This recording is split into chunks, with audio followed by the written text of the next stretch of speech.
समर्पये, और एक लड्डू खा लेता हूं तो हाय हाय करता है।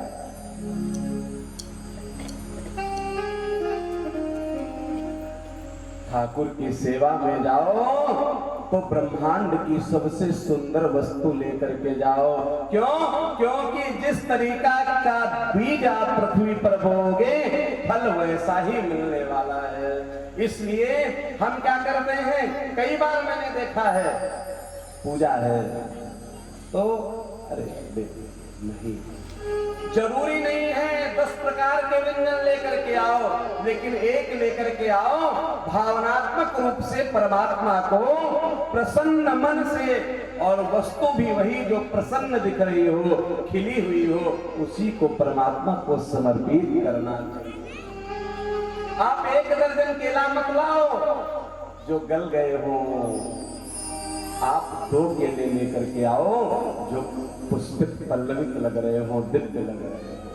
कहने का तात्पर्य अधिक वस्तु का महत्व नहीं है, अधिक पवित्रता का महत्व है, अधिक भाव का महत्व है। हाँ, एक बात और, अगर आपकी अवस्था बिगड़ानी जैसी हो जाए ना, तो मैं कहता हूं कि फल की आप छोड़ो, आप सबरी के जूठे बेर भी दे दोगे ना तो प्रभु इनकार नहीं करेगा, लेकिन दृढ़ हो जाना क्या सबरी के जैसे हो। क्यों? क्योंकि राम तो कहता है कोई सबरी मिले तो सही, हम तो जूठा भी खाने को तैयार बैठे हैं। भाव का भूखा हूं मैं, और भाव ही एक सार है, भाव से मुझको भजे, तो भव से मेरा पार है। अब तीसरी बार फिर भोग बनाया, लड्डू बना करके रखा है महाराज, लेकिन ब्राह्मण देवता चालाकी कर रहे हैं। कैसी चालाकी? आपकी बार पूरे नेत्र नहीं बंद किए, थोड़े नेत्र खोले हैं कि जैसे जूठा करने लगेंगे वैसे ही पकड़ लेंगे। निवेदन क्या करते हैं, तुम ही निवेदित भोजन करही, प्रभु प्रसाद पट भूषण धरही। और ठाकुर जी ने हाथ बढ़ाया महाराज, और जैसे ही हाथ बढ़ाया ब्राह्मण देवता ने नेत्र खोल करके हाथ पकड़ लिया, और जैसे ही हाथ पकड़ा है ठाकुर जी को का जैसे करंट लगा। क्यों? मुखमंडल पर देख रहे हैं तो भगवान कृष्ण की जगह गणपति दिखाई दे रहे हैं। बोले गजानन भगवान की। और गणेश महापुराण में वर्णन आता है जो कृष्ण है वही गणपति है, और जो गणपति है वही कृष्ण है। हमें देव देव में भोग भेद नहीं करना। गणपति का भोग लगावे तो ये ना सोचे इस मंदिर में ठाकुर जी रह गए, नहीं। एक तत्वम निषेवितम, तो एक तात्विक रूप से सब कुछ ग्रहण करता है। आप प्रदान को करो। आज ब्राह्मण देवता ने कहा अहो भाग्य प्रभु मुझे क्षमा करिए। भगवान कहते हैं कि देखो मैं तो ग्रहण करने को तैयार बैठा हूं, आपको पता है आपके अंदर भावना होनी चाहिए। मीरा बहुत छोटी थी महाराज, उसकी भक्ति कैसे शुरू हुई? मीरा बहुत छोटी थी, 2.5 वर्ष 3 वर्ष की अवस्था रही होगी मुश्किल से। शाम का समय था और मां को कहीं जाना था, और महारानी जब जा रही थी तो मीरा से कह गई, मीरा ठाकुर को भोग नहीं लगा है, ये दूध उनको भोग लगा देना। तो मीरा ने कहा कैसे भोग लगाएंगे? अब बच्ची को समझाने के लिए निमित्त उन्होंने कह दिया क्या, अरे तुम बस रख देना वो पी लेंगे। बच्चों से कौन तर्क करे, फिर भगवान कैसे क्या कर लेंगे। उन्होंने कहा भगवान जब भोग लगाते कैसे लगाते, बोले जैसे हम भोग लगाते वैसे भोग लगाते। अब कटोरा रख करके मीरा बैठ गई, महाराज 1 घंटे हो गया, 2 घंटे हो गया,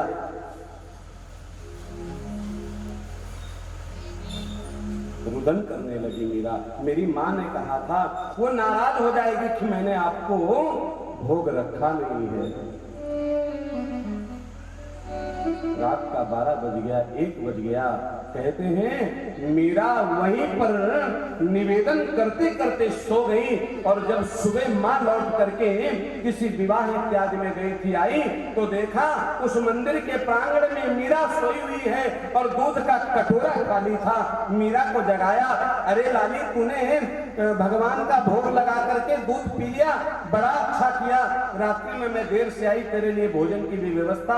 मीरा कहती मैंने नहीं पिया, माँ को विश्वास नहीं हो रहा है, लेकिन आज मीरा के मन में दृढ़ विश्वास हो गया कि मेरा ठाकुर मुझे सुनता है। ईश्वर कभी आपको नकारता नहीं है। आप मीरा जैसे, सबरी जैसे, सुदामा जैसे बनो तो सही।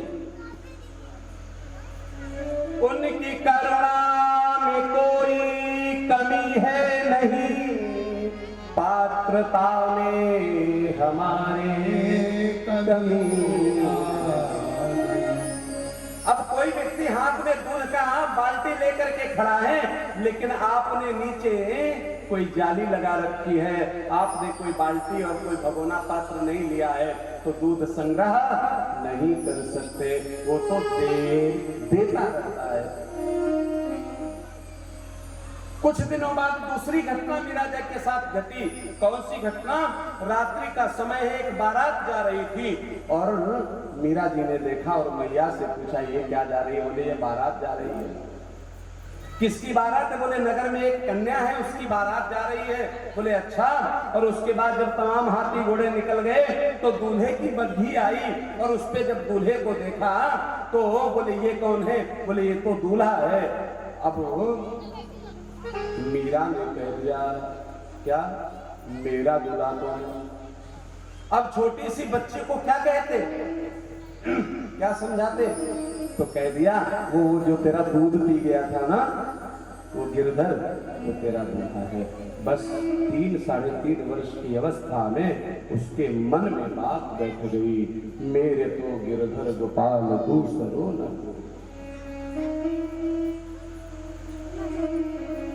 तो आज ब्राह्मण देवता को सद्ज्ञान हुआ, अरे जब ईश्वर सामने आकर के कुछ ग्रहण कर रहा है, इसलिए मैं कहता हूँ, बार बार निवेदन करता हूँ, जब आपके घर में भंडारा चल रहा हो और आपको कोई दुखी दरिद्र ऐसा व्यक्ति दिखाई दे जिसको आप अपने पास नहीं बिठाना चाहते हैं और वो व्यक्ति याचना करता है कि मुझे थोड़ा प्रसादी मिल जाए, तो कभी झिड़कना नहीं, क्योंकि ईश्वर चतुर्भुज स्वरूप में जाने कब आएगा, लेकिन परीक्षा लेने ऐसे ही आता है।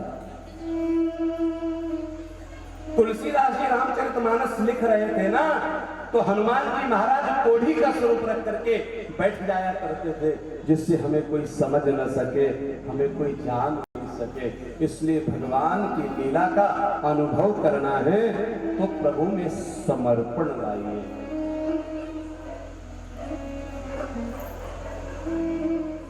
महाराज आज सुखदेव जी महाराज कहते हैं भगवान थोड़े और बड़े हो गए। अब क्या करते हैं? शाम के समय जाते हैं, जब दूध लगाने का टाइम होता है, उस दूध लगाने के 10 मिनट पहले जाते हैं। और सुखदेव जी ने वर्णन किया कि वत्सान मुंचन क्वचित समय क्रोश संजात स्तेयं स्वादुत्यथा तदिपयः कल्पितैस्तेययो। गोपियां शिकायत लेकर के आई हैं गोविंद की। क्या? बोले शाम को जब हम दूध निकालने के लिए जाती हैं, तेरा लाला है तो बड़ा छोटा, लेकिन महाराज बड़ा विचित्र है। क्यों?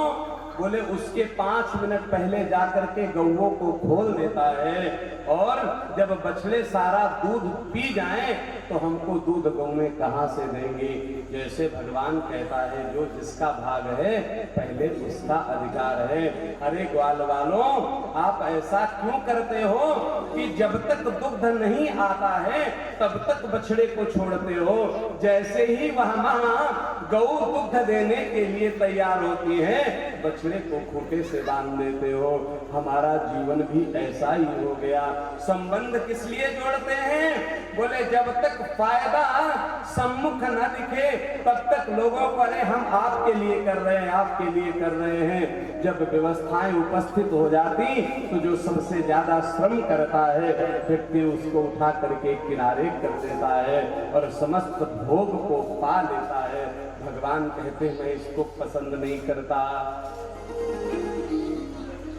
तो गोपियां कह रही हैं उसके पहले बछड़ों को छोड़ देता है। एक और काम करता है। बोले क्या? बोले जब हम दही इत्यादि किलो करके मक्खन निकाल करके रख देती हैं तो ये आता है मेरे से कहता है मुझे मक्खन दे दो, और जब हम नहीं देती हैं तो कल्पितस्तेय हो गई। मरकान भोक्षण विभजति सा चेन्नतिं भानमहिनत्ति द्रव्यालाभेश ग्रह कुपितो याति पक्षोषकोषा। क्या करता है? बोले मरकट अर्थात बंदरों को बुला लेता है। और बंदरों को क्यों बुला लेता है? बोले भगवान किसी का बाकी नहीं रखते।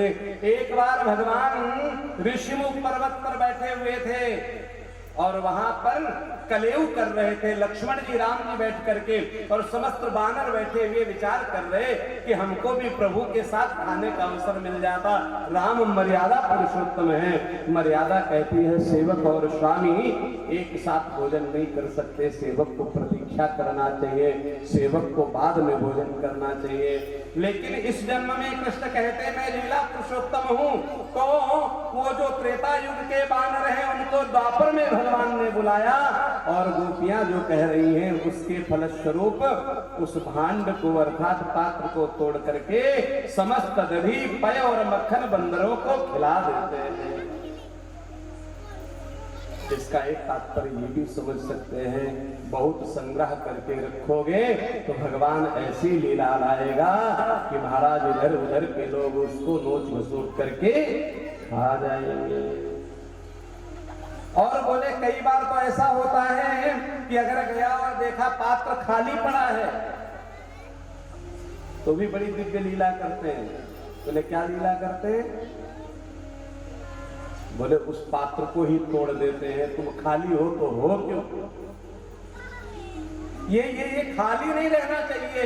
ये कैसे रहना चाहिए? बोले इसमें राम नाम का धन जमा करो, कृष्ण नाम का धन जमा करो। जब तक उसको जमा नहीं करोगे जीवन निरर्थक चला जाएगा। महाराज आदरणीय सुखदेव जी महाराज कहते हैं गोपियां बड़ी शिकायत करती रहती है, और माँ तो आप सब जानते हैं किसी न किसी बात को लेकर के महाराज उनको टाल दिया करती है। आज एक गोपी आकर के मैया से कह रही है माँ ये बड़ा नटखट हो गया है। मैया ने कहा कभी पकड़ करके लाना तब हम मानेंगे, ऐसे नहीं मानेंगे। तो गोपियां तो नहीं पकड़ पाई, लेकिन बलदाऊ जी ने एक बार भगवान कृष्ण को पकड़ लिया। कहां पकड़ लिया? अब वृंदावन कौन कौन गया है? जो लोग वृंदावन गए हैं जरा हाथ उठाइए। सबको अपने तीर्थों को तो जाना ही चाहिए। हमें अपने तीर्थ और संस्कृति को नहीं भूलना चाहिए। जिस कृष्ण कृष्ण कृष्ण कृष्ण जपते हैं ना, उसने जिस धराधाम पर अवतार लेकर के अपनी चरण रज को फैलाया है, महाराज उसके दर्शन तो करने ही चाहिए। और वहां पर जाकर के क्या करना है? एक स्थान है रमण रेती, जहां पर भगवान रमण करते थे, लेटते थे महाराज। वहां की मिट्टी को उठा करके अपने मुख में पान करना चाहिए। तो एक दिन भगवान जी वहां गए, क्या किया, वो रमण रेती की रेत को लेकर के अपने मुख में रख लिया। अब तो जैसे ही दाऊ जी ने देखा है महाराज कृष्ण, उन्हें मिट्टी खाई। कृष्ण कहते नहीं भैया, मैंने दाऊ नहीं खाया, मुंह खोल। कृष्ण हंस करके दूसरी तरफ चले गए। बलदाऊ जी कहते हैं मैं तुम्हारी शिकायत करूंगा। बोले जाओ कर दो। अब आप सोचो, किसी की इतनी बड़ी शिकायत हो और उसको कोई टेंशन नहीं हो, कोई समस्या नहीं हो, तो दाऊ जी सशंकित हो गए। क्या ऐसा तो नहीं मेरी कोई बड़ी वाली शिकायत इसके पास हो? इसलिए दाऊ जी तो चुप हो गए और लोगों को कह दिया। कैसे? मनसुख से कह दिया, स्त्री दामा से कह दिया, जाओ देखो जाके कृष्ण ने मिट्टी खाई, इसके मुख में है क्या? कृष्ण लीला पुरुषोत्तम है, सब जान रहे। कृष्ण ने मुंह दिखाया, हाँ लाला खाई है तो क्या करेगो? बोले मैया से शिकायत करूंगा। आज समस्त गोपवाल दौड़ करके आए हैं और शिकायत कर रहे हैं, तेरे लाला ने माटी खाई, यशोदा सुनो माई। अब मैया यशोदा ने कृष्ण को पकड़ लिया। आपने एक बड़ा मनोहर स्वरूप देखा होगा, भगवान कृष्ण मुख खोल करके बैठे हैं, मैया ने हाथ पकड़ रखा है और एक हाथ में डंडा लिए हुए डांट लगा रही है। आदरणीय सुखदेव जी महाराज ने बड़ा दिव्य वर्णन किया कि एकदा क्रीडा नास्ते रामाद्या गोपदारका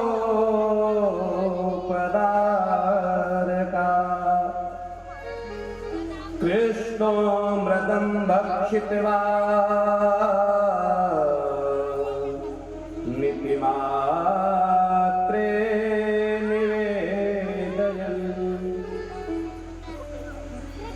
जैसे उस भूमि को सम्मान देना चाहते हैं, इसलिए मिट्टी खाली और मैया से आकर के शिकायत करने लगे।